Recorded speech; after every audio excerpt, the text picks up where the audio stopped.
Kembali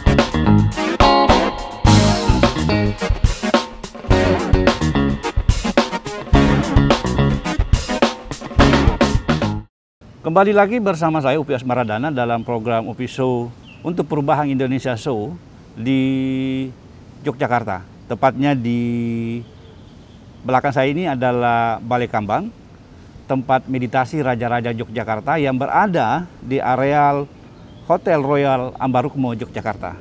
Masih dengan Pak Moses. Pak Moses, pemirsa Upi Show, adalah orang yang luar biasa sebenarnya karena beliaulah yang menjadi orang yang menciptakan dan kemudian mempatenkan penemuannya, yaitu hunian darurat sehat bencana alam. Nah, kita tadi Pak Moses sudah bercerita soal bagaimana asal muasal, kenapa beliau menciptakan Huda Seba ini. Kita akan tanya siapa sebenarnya Pak Moses, ya. Pak Moses, mungkin Pak Moses bisa bercerita supaya pemirsa Upi Show di Indonesia bisa mengetahui Pak Moses ini sebenarnya siapa. Bisa diceritakan lahir di mana dan akhirnya hidup di Yogyakarta. Baik, terima kasih Pak Upi. Saya lahir di Palopo, sebuah kota kecil di Sulawesi Selatan. Ayah ibu saya orang Sulawesi Selatan, bapak saya berprofesi sebagai tentara dan beliau adalah korban dari DITII pada tahun 50-an. Saya besar dalam lingkungan militer sehingga jiwa patriot untuk nusa dan bangsa kami selalu ditanamkan seperti yang saya lakukan saat ini.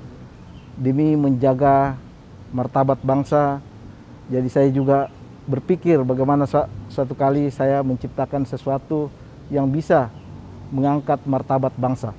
Kemudian setelah lulus sekolah di Palopo, saya menyelesaikan S1 saya untuk teknik arsitektur di Universitas Gadjah Mada, Yogyakarta. Kemudian setelah saya menyelesaikan S1 saya di Universitas Gadjah Mada, saya melanjutkan pekerjaan di Jakarta sebagai konsultan untuk pembangunan khususnya high rise. Pada waktu itu saya bergabung dalam satu konsultan yang cukup ternama dan kami banyak membangun gedung-gedung tinggi di sekitar SCBD, Sudirman pada waktu itu. Kemudian terjadi Krismon tahun 97-98 dan tahun 2000 saya bergeser ke Batam dan kemudian sampai sekarang saya banyak menetap di Batam, juga di Jogja dan Makassar. Jadi Pak Moses ini memang base-nya seorang arsitek. Betul Pak Upi. Lulusan Universitas Gadjah Mada. Betul Pak Upi. Nah, selama perjalanan hidupnya seorang Pak Moses itu hidup dari lingkungan militer tentunya. Nilai-nilai hidup seorang Pak Moses itu sebenarnya apa? Ya, memang kami ditanamkan suatu kejujuran dan ketulusan. Ya, apa adanya itulah kami. Jadi kami tidak mengada-ada, jadi harus jujur dan tulus dan selalu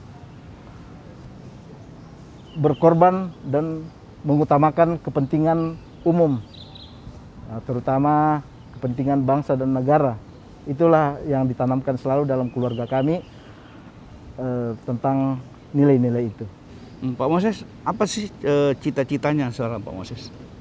Cita-cita saya adalah memang semua manusia atau kita ini, bagaimana kita hidup senang, kita bahagia. Ya, itu saya kira cita-cita.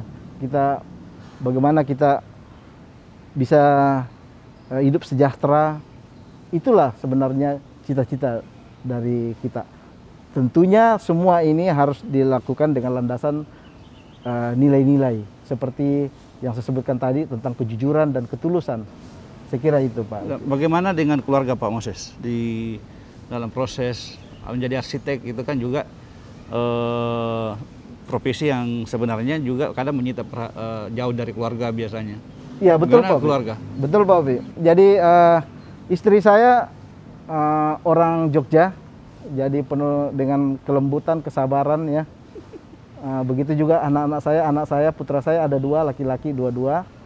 Dan yang pertama juga berkuliah di Universitas Gadjah Mada, yang kedua masih SMA di salah satu SMA di Jogja, Kolose de Brito. Kemudian istri saya dulunya seorang notaris, tapi karena saya sudah bermukim di Batam, beliau berbalik mengikuti saya di Batam. Awalnya berprofesi di Jakarta, saya kira itu, Pak Upi. Nah, nilai-nilai yang diberikan kepada anak, istri dari seorang Pak Moses itu di kehidupan sehari-harinya apa, Pak Moses? Yang kemudian bisa menjadi inspirasi buat kita semua. Ya, saya kira nilai-nilai yang saya tanamkan adalah bagaimana, seperti yang saya sampaikan, saya tambahkan dengan suatu nilai-nilai jiwa kebersamaan. Bagaimana kita bersama-sama dalam suatu tempat kesetiaan. Ini yang luar biasa yang harus kita tanamkan. Jadi jujur, tulus, setia. Ya, jujur, tulus, setia. Ini kayak filosofi militer. Ya, jadi kita harus loyal ya. Ya, saya kira itu saya mau sampaikan, Pak Upi. Dan terakhir Pak Moses, mungkin ini kan sudah perjalanan yang menurut saya itu luar biasa ya. Artinya kehidupannya Pak Moses, keluarganya dikaruniai 2 putra, karirnya juga mantap sejauh ini. Apa ambisi seorang Pak Moses di hidupnya yang sampai sekarang itu menjadi cita-cita yang jangka panjang ke depan? Ya, cita-cita saya adalah bagaimana kita menjadi manusia yang bermanfaat. Ya, satu saat kita akan pergi meninggalkan dunia ini. Tetapi kemudian apa yang dikenang? Ya, kita harus meninggalkan kenangan yang baik, ya tentunya ya. Jadi kita harus berbuat suatu kebaikan, itu saya kira. Jadi cita-cita saya adalah bagaimana saya bisa pada suatu saat saya meninggalkan kenangan baik buat keluarga saya dan terlebih bagi bangsa dan negara yang kita cintai ini. Itulah cita-cita saya. Tidak mau kembali ke Toraja bangun kampungnya? Ya, saya kira itu ya. Jadi semua orang ya saya kira kalau kita pergi merantau, ya kita suatu saat kita bisa kembali ke kampung, kita bisa bersama-sama memberikan kontribusi yang terbaik dari suatu potensi yang kita miliki. Ya, tentang kejayaan suatu daerah yang dulu kita, di mana kita dilahirkan, di mana kita dibesarkan. Saya kira itu semua orang yang pergi merantau cita-citanya begitu, Pak Upi, termasuk saya. Ya, jadi untuk masyarakat Toraja, ada salah satu putra terbaiknya di Yogyakarta, tolong dipanggil kembali membangun daerahnya. Makasih banyak Pak Moses. Sama-sama Pak Upi. Atas waktunya. Pemirsa Opiso, saya pikir salah satu inspirasi yang luar biasa dari seorang Pak Moses adalah beliau berhasil menciptakan sebuah karya yang ini sebenarnya warisan, bukan saja buat warisan untuk masyarakat Yogyakarta, tapi buat warisan buat masyarakat Indonesia. Bahwa Pak Moses berhasil menciptakan sebuah hunian darurat sehat bencana alam yang diperuntukkan buat para korban bencana di mana saja Anda berada. Dari Hotel Royal Ambarukmo, Yogyakarta, The Gateway of Java, tim Opiso mengucapkan terima kasih. Sampai berjumpa di episode berikutnya. Assalamualaikum warahmatullahi wabarakatuh.